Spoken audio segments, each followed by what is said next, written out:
The lifelong impact of adoption. We're going to have Zara Phillips, who is going to present this evening. I'm going to read her bio, and then we will begin. Zara Phillips was adopted in the United Kingdom, a domestic adoption. She spent 2 months in foster care, as was common at the time, and then was placed with her adoptive parents. Zara is a singer, songwriter, author of Mother Me, 2009, and Somebody's Daughter, 2018. She is an adoption activist and has presented many workshops over the years to all members of the triad and the mental health profession, including the AAC, the CUB, she can explain those to us, the Hazelden Foundation, St. John's Adoption Initiative, Touched by Adoption, the Hyde School, the Ollie Foundation of the UK. In addition to presenting, Zara tells her story with her music and one-woman show, Beneath My Father's Sky, and just completed her new show, Somebody's Daughter. Her new CD, Meditation and Kit Kats, was released in 2020. For more information about Zara, visit her website at www.zaraphillips.net. Without any further ado, Ms. Zara Phillips. Thank you so much. It's really good to be here. Just to let everyone know, I live mainly in the States, but right now I'm in England, so it's 8 o'clock at night. So when you see it going dark, I thought you might all be thinking, why is it going dark where she is? So I'm really thrilled to be here. I have been to this conference, gosh, a long time ago, a few years ago, you know, when we could all meet in person, and it was just very powerful, and Claudia does some great work, and so I'm really privileged, you know, to be part of this community. That's how I always feel. I was wondering if people could just tell me what part of the triad they're in. You can put it in the chat box, or just so I know who I'm talking to, because I know this can be a different audience.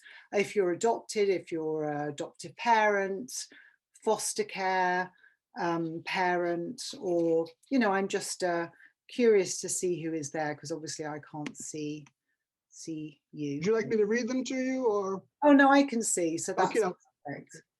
Wonderful, wonderful. Well, I'm so grateful that you're all here, and you know, we only have an hour, so I also want to make this a space where people can also ask a lot of questions, and it can be interactive.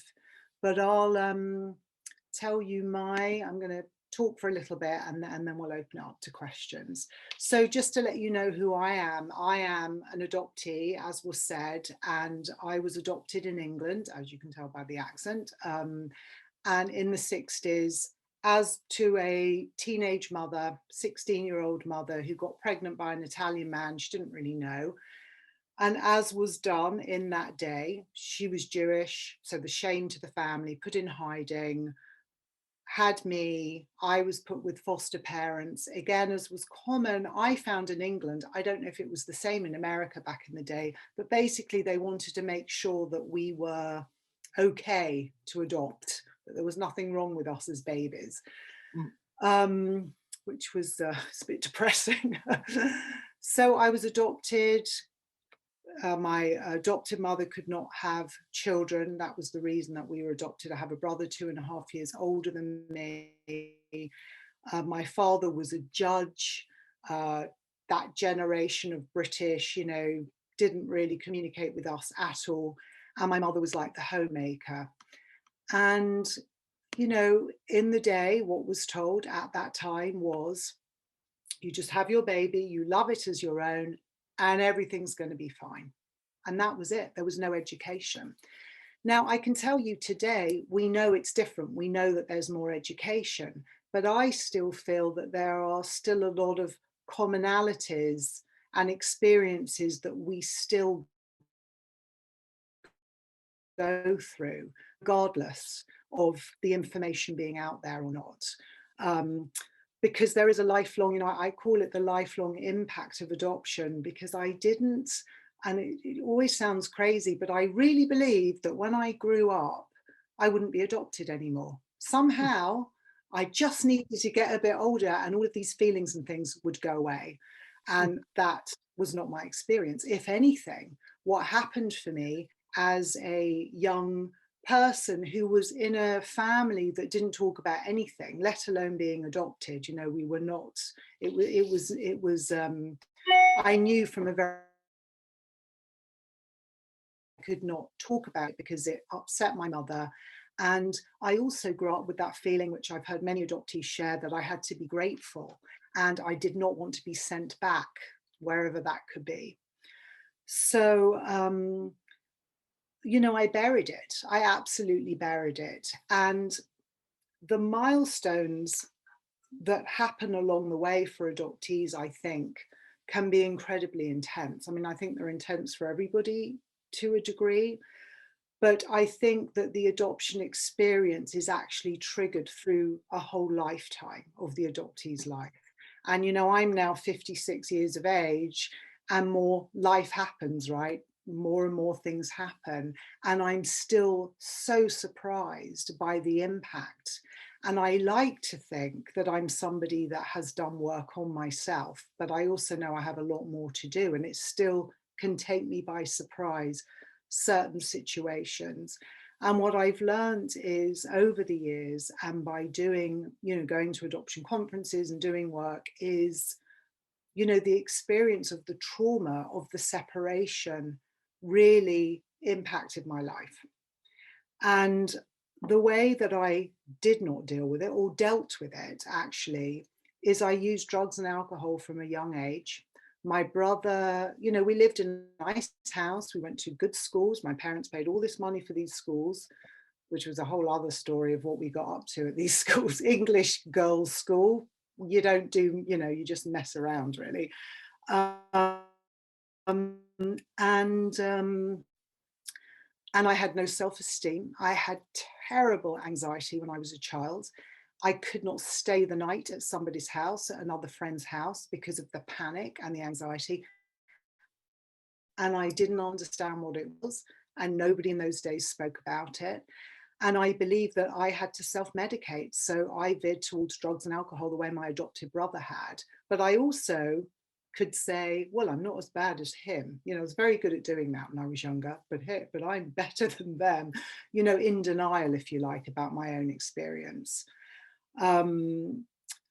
As the years, you know, I suppose I would think when I was younger, I would think about my birth mother. It was never positive, because I think for a child, when you're not given a story, a child is going to make things up in their mind. I'm a real firm believer of telling the truth, no matter how hard it is.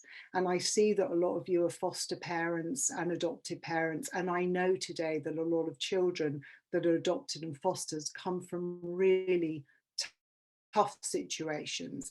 And how painful is it for a child to know, you know, your mother maybe didn't want you, or your mother couldn't take care of you because she chose drugs over you, or whatever it is, this situation. But I can honestly tell you, the not knowing and not having any information at all was really hard to live with, because I think that children will make stuff up, and it will always, because children are self-centered, because you have to be self-centered to survive, it's never going to be positive. So I didn't have a story. My story was, your mother was young. That was it. Your mother was young. And my mother, in another breath, nice girls don't have sex before they're married, right? So my mother was young. We knew she wasn't married. Nice girls didn't have sex before they were married. So, you know, it was kind of confusing. But I do also, you have to remember the generation and the time, you know, that I came from. So there's no story. So I created my own story, and it wasn't positive. It was absolutely, must be something wrong with me. I'm ugly. That's why she gave me away, because I don't look right. I'm not clever enough. You know, all these things that children say to themselves. And it always makes me sad, because I would always say, oh, I was so ugly when I was a kid. Oh, I was the ugliest kid you ever saw. And I know other adoptees that say that they did the same thing. And then I look back at photos, I think, I was actually quite cute when I was a little girl. How sad is that? But that is how I felt on the inside. And sadly, you know, children, I believe because who else do you blame when you don't know your story? So I wish that I had known more information. I was like, now not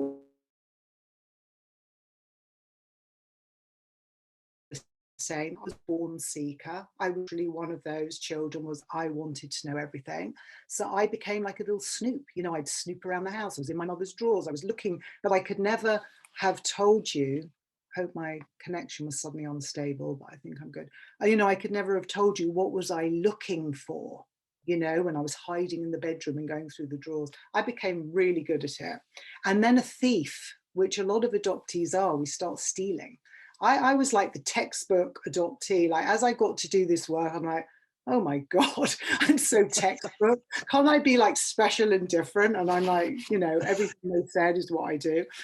And what I learned too recently, I was actually doing a talk with Gabor Mate, who talks a lot about trauma. And something else that he talks about is, which really resonated for me, and it might for all of you, is we were acting normally to an abnormal situation. So all my acting out and all my anger and all my wanting to know all these things was actually normal. But the problem is when it comes to adoption and the way people's society thinks about it and the way adopted parents of my parents' generation were told to parent, it looked like I was abnormal. But, and again, it really does make me sad when I think of all these adoptees out there and we're all raging. You know, there's so much rage, but what's behind the rage is grief. But it's easier to be angry than it is to be sad. Because if one is sad, if you really let yourself go there and you don't feel safe, that can feel like a bottomless pit. I know that from experience. So, you know, here I am finally learning that all those years ago, or even today, when I might be triggered by something around my experience, I can say to myself, it's normal. It's normal to feel grief that you don't know who your parents are. It's normal to feel angry at your adopted parents. And it's normal to not feel grateful. But as the little adoptee, when people said to me, oh, you must feel so grateful, you know, people say, oh, you all know the stuff that they say to adoptees. And I'd nod my head. But inside, I'm like, I don't feel like that. And then the shame, you know, so much shame around feeling the way I did, and confusion because, you know, in one way they're right. I did live in a nice house and I went to a good school and all of that. But none of that makes up for the loss. And if the loss isn't dealt with, you can give us, you know, I don't know, like TVs and clothes and all the rest of it. And I actually made a really big mistake of saying that at a conference one time to two people that were getting, to these lawyers who were getting children from God knows what country, and saying, you know, we'll bring them to America and we'll give them all this stuff. And it was so hard for me to hear. And I'm like, the stuff isn't going to fix it. You know, what's going to fix it is we have to go there. We have to talk about the pain. And I do believe with adopted parents and their children, and I've done a lot of actually workshops with adopted parents and teens, and I love doing them. I was in the school for about 6 years, and they'd have these weekends because they realized that a lot or a high percentage of their families were adoptees. And it was a school where children needed extra help. And hey, guess who shows up? The adoptees, you know. And, you know, very, very powerful. And I would ask adopted parents, what is the most surprising thing that you found about adoption? And every time they would say the level of grief. I just never would understand that my child had this level of grief. And then I do songwriting with the adopted teens, and I would get them to write the lyrics. And I'm not kidding you, it didn't matter what year, they'd all write the same stuff. Does she think about me? Does she look for me? So it's quite interesting. And I think, you know, that in a way there's a lot of commonalities with all of us, the whole triad, that we all experience these different emotions of fear of losing one another. You know, I always say to adoptive parents, don't be afraid if your child needs to go search. My mum and dad were my mum and dad. You can't change that. But, you know, like I have 3 kids, I love them all. So I'm sorry, I've gone off on a total tangent, but getting back to the, I tend to do that. The lifelong impact is, for me, I got sober when I was 22. And I used drugs and alcohol. My brother was a heroin addict, you know, so you've got a judge as a father. Again, hate to say it, but if you ever read the newspaper, it's always like, judge's adopted son in jail for heroin addiction. That's the family I came from. Um, and and that always bugs me, that they always write adopted, you know, they never write natural child, right? Because we have to say it's the adoptee's fault somehow. So that's where I came from, and the drugs and alcohol and the acting out, and there were years of it. Sexually acting out, absolutely not caring about myself whatsoever. And from being the very sort of compliant, good adoptee, if you like, becoming the angry adoptee, the rage was extreme, the self-hatred, the cutting of myself, awful, you know, awful the way I treated myself, more against me, you know, I'd rage at other people. And, you know, I feel ever so grateful, but a long series of events, I ended up in 12-step program at 19, wasn't ready. And if any of you know about 12-step program, for me, it's been incredibly helpful, not for everybody, but for me, it has absolutely been a lifesaver. I was very lucky with the people that I met. And by 22, I got sober, and I haven't picked up a drug or a drink since. That does not mean to say I have been sane for all these years. I have not. There's many other ways to run away. We all know that, right? Shopping and all the rest of it.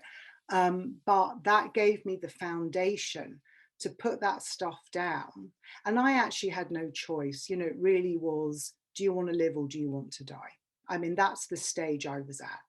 And it's so devastating to know that adoptees, you know, are 4 times more likely to attempt suicide. In the Journal of Pediatrics, it gives you more information about that. And drug and alcohol use is prevalent within our community, and foster care. When I say adoptees, foster children, it's prevalent, as we are in institutions, you know, prisons, treatment centres. There's always a high percentage of us there. And, you know, hello, do people not see that yet? You know, maybe slowly. So what do we do about that? Which is a whole other topic, if you like. So when I got sober, what happened for me straight away was I needed to find my birth mother. It was like, put down the drugs and alcohol. This is what I had been running away from. But I made the mistake of searching without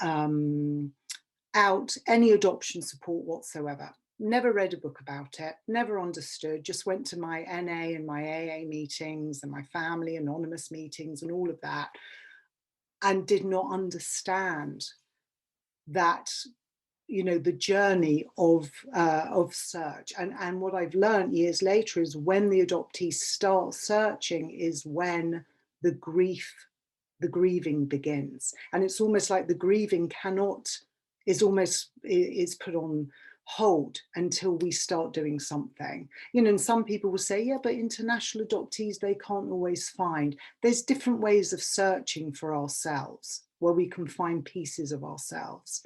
So that was very true for me. So I'm newly sober. Luckily, I was still smoking cigarettes for a while just to help me get through. And then I put those down and I was like, oh my God, I'm going to go mad. And my God, I felt feelings that I had never experienced, but they were familiar. It was like that grief and those howls were like, oh my God, I know this. This is what I've been running away from because I don't want to go there. And that's why I was saying it's easier to be angry than to sit howling in your car when you've just met your birth mother or whatever. So, you know, sometimes I think about those early years of sobriety and me doing that journey without, you know, I don't really know how I got through, but I did. And maybe it was just by good friends and going to meetings. And I met another friend in program who was also adopted. And so we had that connection. So that was sort of my first, if you say, you know, the lifelong, here I am at 24, you know, 22, I got sober, 24, I found my birth mother. And that was complicated, as most reunions are, because they don't, it's wonderful. But at the beginning, she couldn't fix me because I was an adult and I couldn't fix her. And I had no clue that that was going to happen. So it was back came the anger again. You know, after feeling all this excitement of I'm sober and I'm doing all this stuff, suddenly it was like, what do you mean? What do you mean I still have to do the work on myself and you can't fix what happened? So we had a complicated time at the beginning. She cut me out after a couple of years, then we were back in touch, then we weren't. You know, I always advise anybody going into reunion to get as much support as possible. You know, luckily there's so many groups for adoptees. I didn't even go to a group. I just, you know, sailed off as I used to do, thinking, right, I'm ready, and not understanding the consequences of things. So I then moved to the States, and I think I can honestly say it was too much for me having these two families that was so complicated, and my mothers had not met, and it took me 2 years to tell my adopted mother that I'd found my birth mother, because I was so scared, which I realized, I had an epiphany one day, they're going to reject me. What if they reject me? I was 26 by the time I told my mother that I'd found my birth mother, and that took me by surprise. Wow, I'm by my own parents. So when I came to America when I was 29, I was able, I think, to have the space to start really looking at this stuff. And that's when I started going to the AAC and all the different conferences and meeting and sitting in, you know, meeting the community and sitting in the workshops and really understanding what this meant, because I had the freedom. I think around my adoptive mother, it was such a challenge for me because she could not deal with it. And so I, you know, just played the role that I was assigned, if you like. And it was very, very hard. And we had a very difficult relationship. And luckily, as the years went, things got better, but only because I understood it more. You know, if I had just kept going the way I was going, all my relationships would have been destroyed, really. So, you know, then I got pregnant with I got married, got pregnant very quickly. And that was the most profound experience for me. And I started writing about my experience, about my pregnancy, about the birth, becoming a mother for the first time. And I really thought I was going crazy, but I was in therapy. You know, I had started going to therapy with an adoption therapist. I knew both my mothers, but yet, in spite of that, when I got pregnant, I was having nightmares of babies being taken away. I felt like I was rebirthing. When my baby was born, I could not leave him alone, put him in a sling. I mean, you know, it was easy to sort of pretend, oh, I'm into this attachment parenting. Yeah, but I was into like attachment parenting, like no one else around me was into attachment parenting, these poor children, you know, nurse them forever, sleep with them, because I didn't want them to feel that separation stuff. But realizing too what was my own stuff. And I thought I have to write about this experience. So I sort of put it out to the adoption community, and adoptees, you know, started writing to me saying the same thing. So it was, again, it was almost like I have to keep this a secret. I can't tell people I'm this mother that can't leave my kid because they might take my child away because I'm too over the top. You know, all these irrational things. And then I went on to have 2 other children. And, you know, just basic things like my kids look like me. You know, even though I knew my mother, it is a profound experience for an adoptee. And I began to realize how many people on the street, you know, when they see you with a baby, oh, look at your baby, it looks just like you.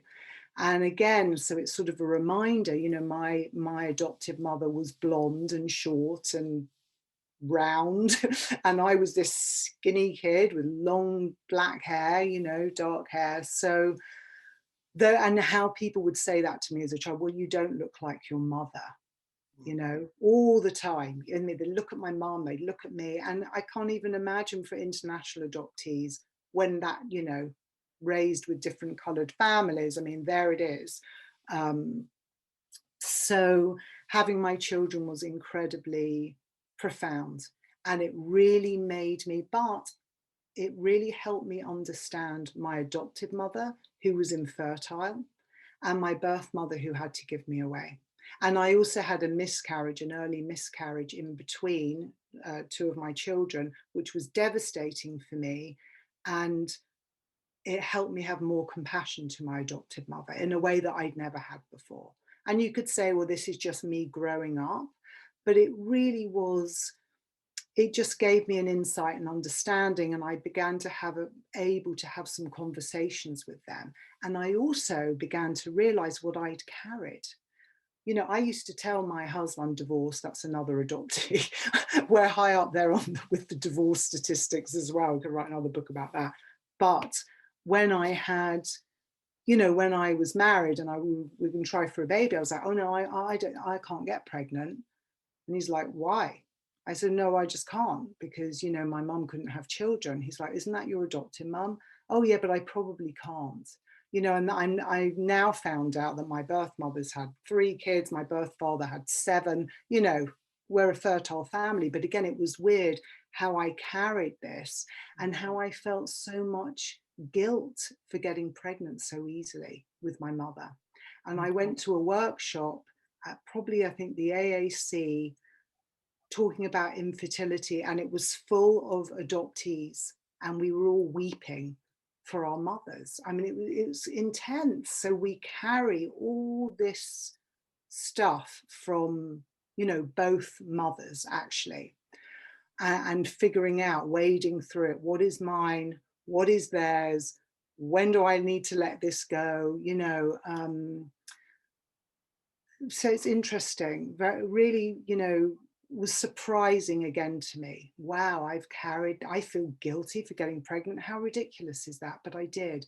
But I felt sad that my mother never had that experience, because I know that's what she wanted. So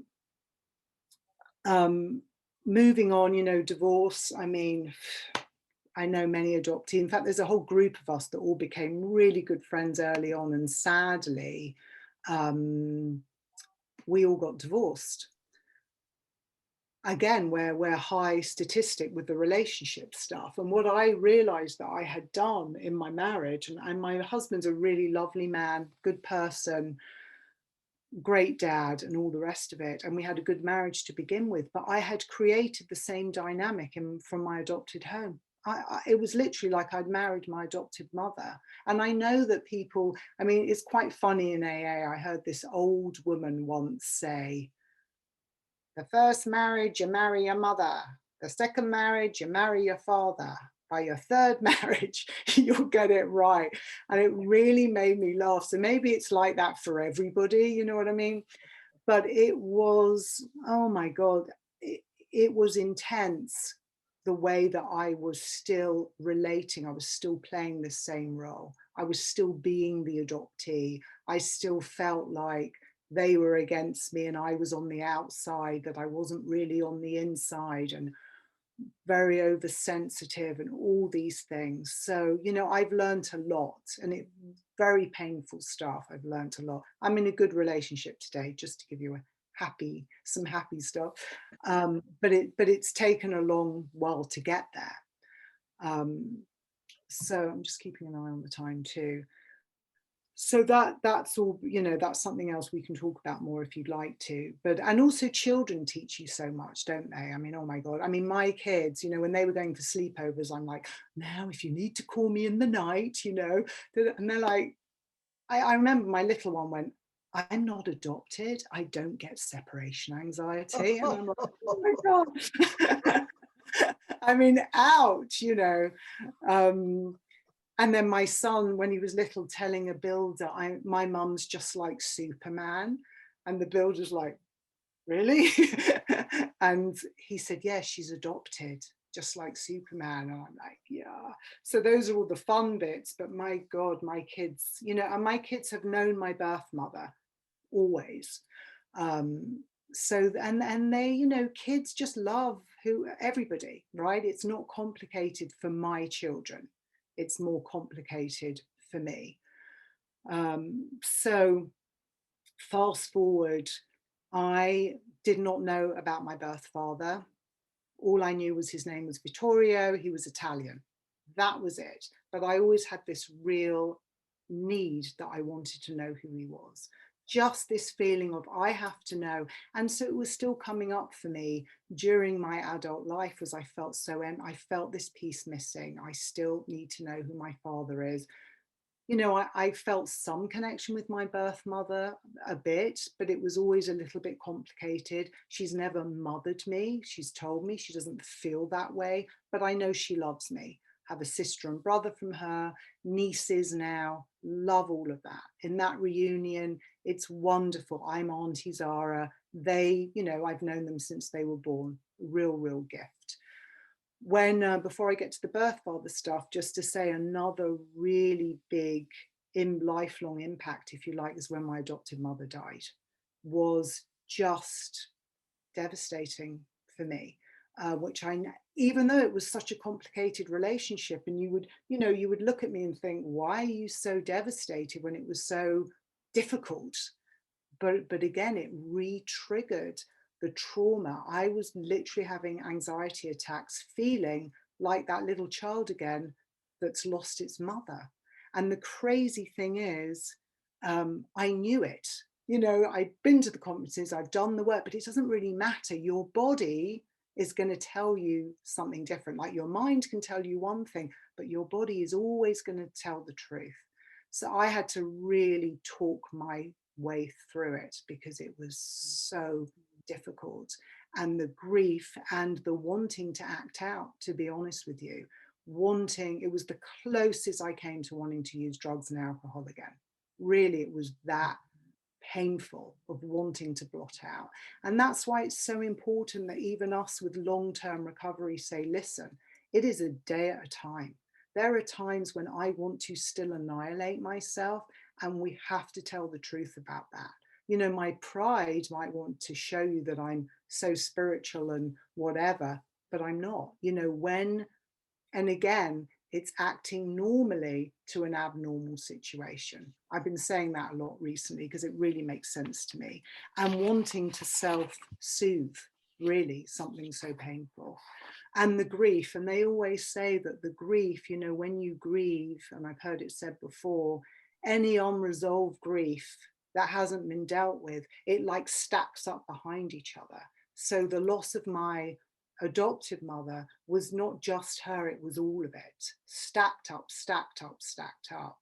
And that's why I think it's so important to talk about, because it can feel shameful to think, well, I'm an adult woman, why am I, people lose people all the time, why is this so difficult? Well, it's because of the trauma and the endless grief, because adoptees, we are born into grief. I often say, our bodies actually do not know what it feels like to not have grief in them. We don't know. So it's always there, and it's something I've had to learn to navigate. I can honestly tell you, it now walks alongside me, and it doesn't overwhelm me the way it used to, but there can still be moments, but I know what it is. But I just want to quickly just tell you the end of the story and then hear from you, because when I was 51, which was a few years ago, 2016, 2015, I actually did an ancestry DNA test, and it took a year. 2016, I matched with a sister from my father's side. And now I'm living in New Jersey. She's adopted. She's living in LA. We connect. She knows everybody I know in the adoption community in LA. Everybody freaked out because she's blonde, I'm dark. They're like, oh my God, she's got an American accent, I've got a British accent. We are sisters. My birth father, she had his name and she'd met him, and he was living 1 hour away from my house. I am from New Jersey. I am from London. I'm living in New Jersey. He's from Rome, from Italy, and he is living 1 hour away. So we both moved from Europe to California. He was living in California and I was living in California, and we both moved to New Jersey within a few years of each other. And, you know, it was incredible. It was incredible. I met him. We had really a good reunion. He was pretty shocked. Yeah, you know, I don't know your mother. Oh my God. Turns out he had already had, there were already 3 of us. No, there were already 6 of us at that time, you know, 5 babies with 5 different women, whatever. And he was raising 2 kids with his wife. And he died really after 2.5 years. 8 months after my adopted father, he died. And I was like, oh my God, here we are again. You know, here I am again. My adoptive father was elderly, 87. I'd had time with him after my mother died to have some kind of a relationship. And he got very, very sick, took a long time, and he passed away. And then 8 months later, Vittorio dropped dead in the street, literally. And he had phoned me a few days before, and it was devastating. And here we are again. You know, the lifelong impact of being adopted. I was not invited to his funeral because the wife did not want us at the funeral, because she did not want people to know that there were so many children. And I'm a secret again. And I had lived my life as a secret. Don't tell anyone you're adopted, Zara. You know, when I was a little kid, you don't need to tell people you found your birth mother. My birth mother, we can't tell everybody, you know, and so it goes on, this endless secret. And sadly, his wife, you know, cut us out and just said, no, I'm going to focus on my children. Sorry, but he was nothing. He was just a sperm donor. Can you imagine the pain? I'm like, no. He was my father, and we had a really good connection.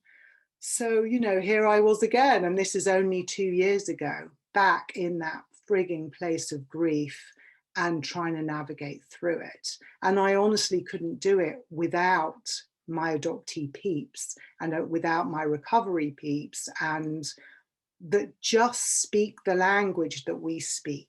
You know, they get it. We get it. And, you know, what I have learned over the years is this is not me. Like, it feels like me when the wife says, I don't want to speak to you anymore. And one brother right now doesn't want to be in touch. I can absolutely be like, it's me. I'm being rejected. And what I've learned, you know, when I come to all of you is to say, no. This is the trauma of adoption. This is all the individual pieces. It's not about me. It's about others doing the work. So anyway, there's like 20 minutes left. So I haven't even covered half of what I wanted to say. But one quick thing, I love to use the word relinquishment now, because I feel that we all deal, no matter what age, whether you're fostered, adopted, what age, what country, what color, we all know what it feels like to be relinquished by our birth mothers. That's the commonality. And the adoption, in a way, is a different topic in some ways, because we've had different experiences in our adoption. But I think when I meet other adoptees, I always love it, because I know they know what it feels like. And we don't even have to explain, because it's in our bones. We know what it feels like. So anyway, please ask me any questions or anything you want, you know, you would like me to go into more. So I'm just looking to see if there was anything. Do you want them in the chat, or could people just People jump in? It's lovely if we could, you know, people can talk. I'd love to hear from you. If there's anything you feel I've missed, or I was trying to focus on that lifelong impact. But we You can did, you did an excellent job of spreading it out. What I would like to hear you talk a little bit more about is how your parents felt about you searching. You my know, adopted parents. yeah, I know you talked about your mom being very upset, but what was your dad's reaction once you started doing that? Well, I have to be honest, I didn't tell them, you know, to Okay. begin with. When I was 22 and I got sober, I began searching for my birth mother. And I actually did not tell them because I was so afraid to tell them. Okay. And then after 2 years, I finally did. Okay. And then, you know, and then my mother knew, and my mother spoke one time on the phone. I knew my birth mother for years. My adopted mother could not meet her. She Wow. just said, but before she died, they spoke on the phone. And I think that was her way, because she probably knew she was not going to be around for so much longer. And I think it was almost like a blessing for me that she was finally able. And I remember when she got off the phone, she said, you know, she just sounded so, you know, and I went, like normal, like sort of Cockney, like in England, we have more of the sort of Cockney accent. She was like, yes, you know, not so educated. My mum was a bit of a snob, so I think she was sort of relieved. Sorry to say that. But I see you got a raised hand there. I'm sorry. I think there's a fear sometimes with the adopted mother. Listen, they know this woman is younger than them, probably. Is she bet that she could have children? I couldn't. Is she, you know, my mum was better educated than her, and she kind of held on to that. She was very insecure, my mum. And then when I found Vittorio, to be honest, I did not tell my dad, because by that stage he was 88. He was really going downhill. And my dad never really spoke about anything, to be honest with you. Okay. You know, so. Andrew? Yeah, thank you. Sarah, thank you very much. That was very deeply moving, very, very powerful story. Listening to it, my wife and I, we've not adopted kids, we fostered kids. We had over 100 kids. But a number of our kids, as you can imagine, went on to adoption. And some of those adoptions have broken down, as seems to be the case. So listening to your story, I know every adoption is not like that. I'm hoping every adoption is not like that, but it sounds like to the adoptee, that's what it will feel like to every adoptee. So what would you say? How could we improve adoption to make it better for kids so that they don't experience all the trauma that you experienced? Well, what I really believe in, and maybe it's you know, not always realistic, but I just believe in openness. And I don't believe in closed adoption at all, because I think that it just is emotionally barbaric, to be honest with you, to put a kid in a closed adoption. I'm also very aware, of course, that there are birth families that are not always safe. You know, we know that. There's abuse, there's addiction, there's terrible things that kids have been through. But I think that if they can have contact with even some member of their biological family, that it will benefit them. I think it's the no contact at all. That, you know, and I would say to, and it's hard for an adoptive parent. Listen, I know it's hard being a parent. I've had, you know, my 3 kids my youngest is 18, but they're all fleeing the nest now. But I've been through all those teenage years and all that stuff.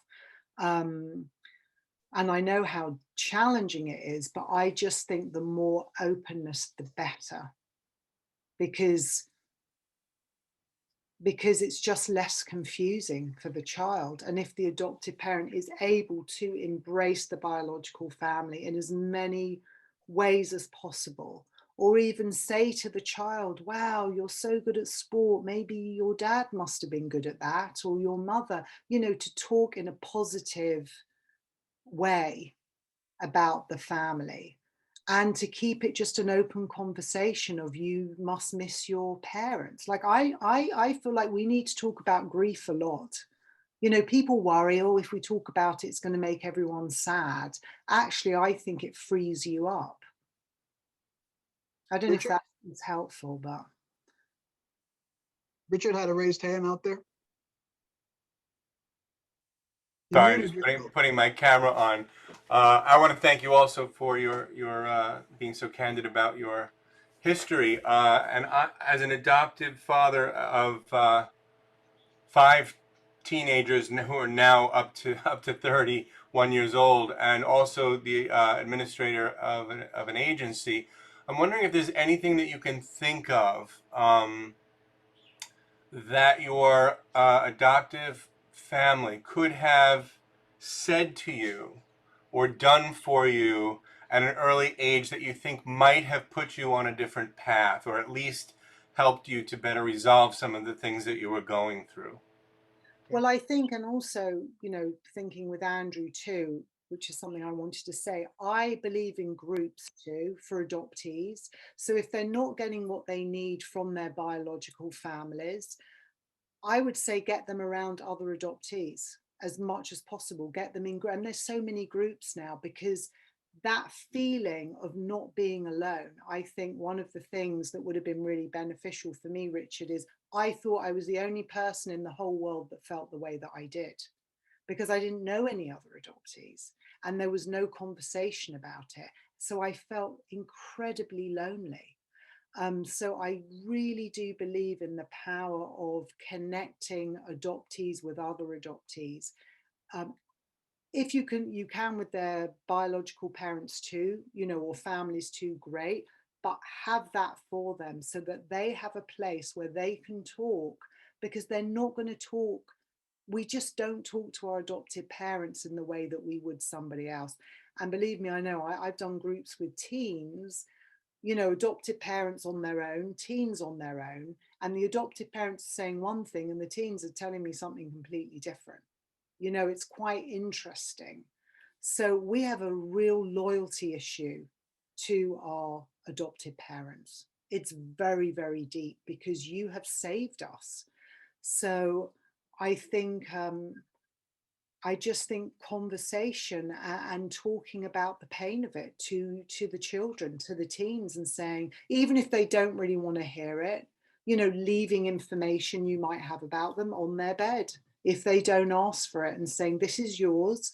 When you're ready, you know, you know your children, so you'll know what's age appropriate for them and what they can handle. But, you know, giving them and saying, this is yours. I'm here if you'd like me to sit with you while you look through it. If not, this is for you. Just really respecting that and not saying anything negative about their parents, even if they have done the most dreadful things. And I know in situations today, not, you know, mine was different. She was not married. That was the most dreadful thing she'd done in that day and age. But because we are part of them and we do love them no matter what. And, you know, adoptee teens can, if you hear negative things about, I mean, I heard like one boy one time say to me, I'm just like my birth father, I'm no good. And I said, well, do you know anything about your birth father? And he thought, well, no, I don't. And I said, well, why do you think that? You know, again, it's, we will make up stories. So I'm very much one for, even if it's hard, and saying, you know, adults sometimes need to learn, you know, they struggle and they need to learn about themselves and they have to make difficult decisions and it's not your fault. All that, which I'm sure you all do anyway, but I think the more of that, and definitely connecting them with others. Dory? You're muted. Hi. So I want to thank you for doing this presentation. My question is this. I work in permanency centers, which is a support program for adoptive and guardianship families. And sorry, I'm driving right now. If I'm not looking at you, I apologize. So I've been working with a mom for probably, I don't know, 3-4 years. And I've been telling her how important it is to talk to her child, which she adopted from foster care. She was just probably like maybe 6 months old, little younger, little older, I'm not sure. I think it's around 6 months. So this girl, you know, never really knew about her bio family, but members of the mom's family knows about it and they know she's adopted. So I've had many conversations about like, you know, like really should have this conversation with her. It's better to do it when she's little than she's younger. You know, what happens if one of the relatives slip? you know, and I've gone through this. So supposedly last summer she kind of told her, which I don't know. I'm not saying the mom didn't, but I'm not saying the mom did. And the girl like acted like she didn't hear her, so that really bothered the mom. So, you know, and I'm still working with her, and I have to go with where the mom's at. But do you have any suggestions on, for me as the worker, for her to work with her? Because, you know, I don't want to pressure her so she doesn't want to be in our program. We do run support groups, so she is hearing about it. And one of the comments she has said to me in the past is, wow, people talk about adoption so open. You know, and I've hooked her up with other parents, but still these roadblocks exist. And the girl I think is 8 now. Do you have any suggestions what I could, you know, anything I can do with her, or is it just going to happen on her time? Well, I mean, it sounds like you're really trying to do a lot, and we can never really push anyone, can we, to make them move further? But maybe I'd be curious to say to her, what is your fear around that? You know, just ask her directly, what are you afraid of by giving your child? I did ask her that, and her afraid is that the child won't want to be around her, won't love her. And I tried to explain that's probably not going to happen, you know, just like a lot of things you said. But I don't know what else, like besides being a listening ear, what else I could do. Maybe you can just keep encouraging her and say, you know, from what I've heard from other adoptees, or maybe you should actually tell her, start listening to other adoptees that are older and tell her, you know, you stand such a great chance of having a better relationship with your child by being open.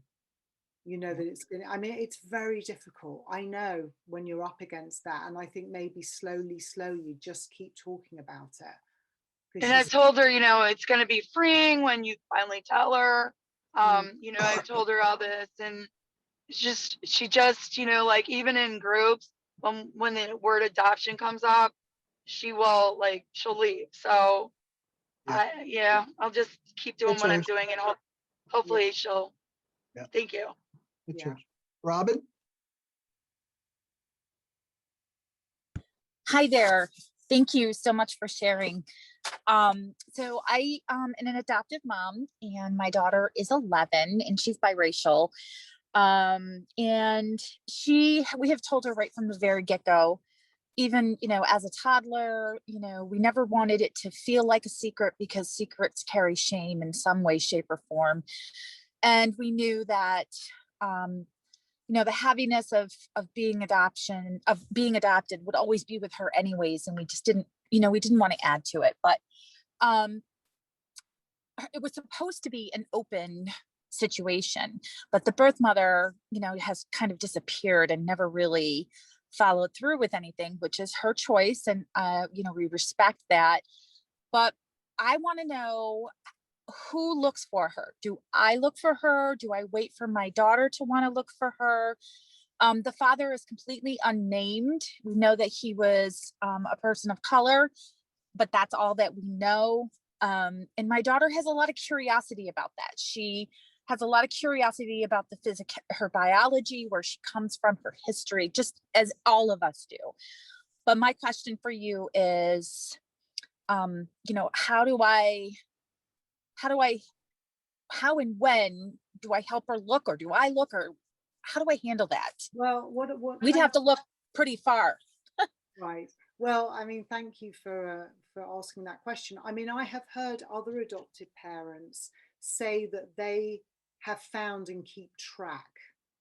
So that is something you could do if you felt that you wanted to do it, and you had any information, is try and keep track of the birth mother until she's ready. Your daughter. You don't think she would see that as a betrayal? Like if I knew but didn't tell her? You know, maybe you do need to tell. I don't know your daughter enough. I don't really know what to say around that. Right. Because I think it depends on the child. And maybe that's something, if you're in therapy, or, you know, you can talk to your child, you know, talk to them about. But I don't think there's anything wrong right now, as she's young, in just getting the information, so that, you know, because years go by and you can lose track of people. And you never know whether she's going to want it or not when she's older. We don't know that yet. Right. Well, and we had phone numbers, and I contacted her a few times in the first year, to give her updates and try and send her some pictures. But eventually men started answering her phone and not handing it over. You could tell she was in kind of a rough situation. Yeah. And then her phone number just died and it was given to somebody else. So the trail is completely cold. Right. So she's not, the birth mother's obviously not in a place where she can be in contact with your daughter. It doesn't sound like it's necessarily would be safe right now. But if there's ways, you know, you don't have to spend days on it, but if the, you know, there's some time and you can, it might be just something, you know, then you have it in your back pocket. okay, that's but and maybe you are honest with your daughter, but again, I don't know if you're in therapy or your daughter's in therapy, but I would definitely get advice around that, whether what your daughter could hear is ready cool. to. Okay, Lynn, are you out there, Lynn? You're on. I'm trying to unmute myself. Hi, my name is Lynn. My adoption story is a little different. I'm going to be 49 in September. I just found out I was adopted, actually, 2017. It was a big secret, and it came out that, you know, one of my mom's friend's daughter came and told me, and she thought I already knew. I didn't. But my when I was watching some of the conference videos yesterday, somebody said, when should you tell your adopted child that he or she is adopted? And the answer was as soon as possible. Well, here's my thing. If I found out that I was adopted, say, earlier in my, you know, youth, elementary, I probably wouldn't be able to process it. And then probably teenage, I probably would have gone in a different direction. But I always knew I was different from all my brothers and sisters. When is it an appropriate age to tell you, in your opinion, you know, that your child's adopted? And I mean, I wish that I would have known early, but I then come to think about it, as an adult, I just found out 3 or 4 years ago, you know, that my biological parents are not my biological parents. And, you know, I was completely shattered, but, you know, I just feel like maybe I shouldn't have known it. Maybe it would have been better if I didn't, you know. Yeah, you're a late discovery. They call you a late discovery adoptee, right? And I know many, so you're not alone. Just so you know. Most likely, thank you. You can actually find a group for late discovery adoptees. There are some. You see, we all know we're adopted because we were there when we were adopted, and it's funny how people always think, well, when do I tell my child? No, your child knows anyway. So the mothers that don't want to tell, we know because it's in our bodies, it's in our cellular memory. We were there, we had the experience.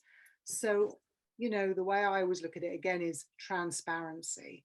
Tell them as babies, tell them as babies. So it just becomes part of the natural conversation. Again, no secrets. You know, there's a saying, we're only as sick as our secrets. Mm-hmm. Secrets don't keep us well emotionally. So, Lynn. Yes. My name is Chester. Chester at AFFCNY.NETWORK. Email me. Okay. All right, John. John, you had your hand up? Are you still there? No, that's okay. Thanks. Okay. All right. Any other questions? Because we are just about at the end. Is there one more dying one, or should we wrap it up and let Zara get some rest? She is. It's bedtime there, right? It's dark out. I see. Still, actually, still light. It's amazing. Oh, it is still light. Okay. Yeah. Well, I hope this is helpful. People, you know, you can contact me through the website, through my information, if anybody has any other questions. I really do recommend Gabor Mate. It's on YouTube. I just did the trauma of relinquishment talk with him. And Paul Sunderland is a British adoption therapist. He works a lot with adoptive families with addiction. Really good lecture. Again, they're on YouTube, so you can look them up and just look for free. It's complicated. Gosh, we could talk about this. You know, that's why there's a conference for 3 days. There's so much to talk about. It was wonderful. It was absolutely wonderful. I'm sure everybody enjoyed it as much as I did. Thank you very much. Yes, thank you very much. You're welcome.